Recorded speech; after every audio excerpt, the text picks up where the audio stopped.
तो spiritual bottle channel में आप सबका स्वागत है।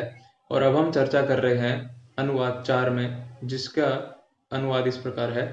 मन पर अधिकार रखने वाला, क्रोध को जीतने वाला, कांतिमान और किसी की भी निंदा नहीं करने वाला कौन है, तथा संग्राम में कुपित होने पर गुस्सा आ जाए जिसको, उससे देवता भी डरते हों।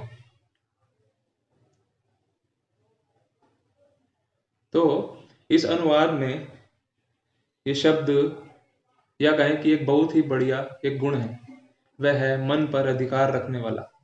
एक बहुत ही अच्छा उदाहरण मिलता है महाभारत में, जब राजा विराट अपने पुत्री उत्तरा का विवाह अर्जुन के साथ करना चाहते थे, परंतु अर्जुन ने कहा कि चूंकि उत्तरा को मैंने संगीत विद्या की शिक्षा दी है, अतः वह मेरी शिष्य है और एक शिष्य पुत्री के समान होती है। इसके अतिरिक्त, इसके अलावा यह भी कहना चाहूँगा कि संसार के लोगों को बताना चाहता हूँ कि वह समझ लें कि उत्तरा को शिक्षा देते समय मैंने अपने मन पर कितना संयम रखा है। और मैं चाहूँगा कि उत्तरा का विवाह मेरे पुत्र अभिमन्यु के साथ किया जाए। और गीता के अध्याय 6 में अर्जुन भगवान कृष्ण अर्जुन से कहते हैं कि मन को कैसे काबू में करना है। भगवान कहते हैं कि अर्जुन, बिना संदेह के, बिना शक किए, यह बहुत ही कठिन है चंचल मन को काबू में करना और इसको दमन करना, इस पे ओवरकम करना, इस पे टैकल करना। परंतु यह मुमकिन है, इट्स पॉसिबल। कैसे? कांस्टेंट प्रैक्टिस, निरंतर अभ्यास और डिटैचमेंट यानी वैराग्य के द्वारा। आगे भी हम कई बार अनुवाद में चर्चा करेंगे कि भगवान राम के मन को अधिकार करने का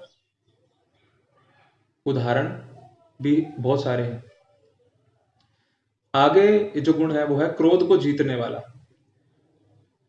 पूर्ण ज्ञान, निरंतर अभ्यास और वैराग्य से क्रोध को भी जीता जा सकता है, परंतु सही बात के लिए भी क्रोध करना पड़ता है।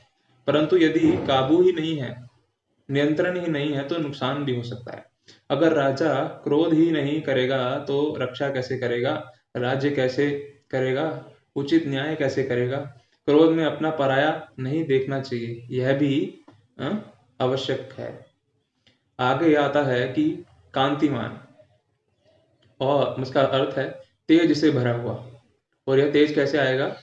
यह आएगा जब व्यक्ति जन्म से ही ब्रह्मचर्य का पालन करे। जो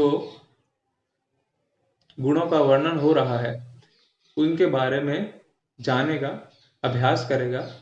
जैसे गुरुकुल में शिक्षा प्राप्त करते थे, अपने वीर्य को जितना रोकेंगे अपने भीतर, उतना तेज बढ़े। आजकल तो माहौल ही ऐसा हो गया है कि तेज तो दिखता ही नहीं, लटके हुए चेहरे हैं। आगे जो गुण है वो है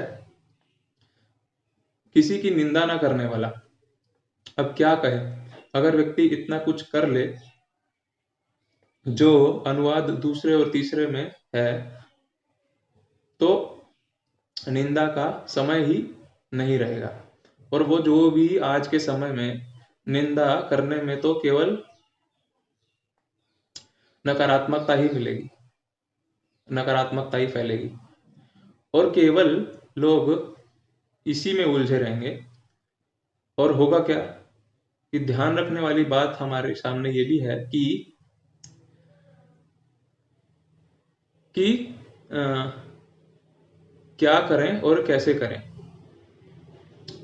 क्या हित कर सकते हैं इससे, कि जो भी कुछ हम करें तो हम कैसे करें और किस तरीके से करें कि इससे किसी का हित हो, इससे किसी का भला ही हो। और तो हम निंदा से बच सकते हैं, नेगेटिविटी से बच सकते हैं। हम क्रिएट कर सकते हैं एक एनवायरनमेंट जिसमें हम पॉजिटिविटी फैला सकते हैं, एक पॉजिटिव एनवायरनमेंट क्रिएट कर सकते हैं।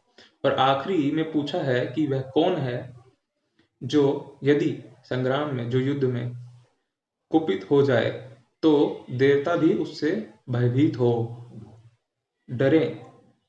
भगवान राम क्षत्रिय हैं तो अपने बल का तो प्रदर्शन करेंगे ही, परंतु, और ये बचपन से देखने को मिला, जब वो वन में गए उनको सिखाया गया, शिक्षा दी गई।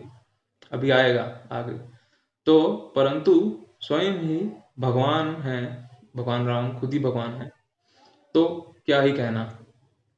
तो यहीं पर रुकते हैं और अगले अनुवाद में मिलेंगे। धन्यवाद।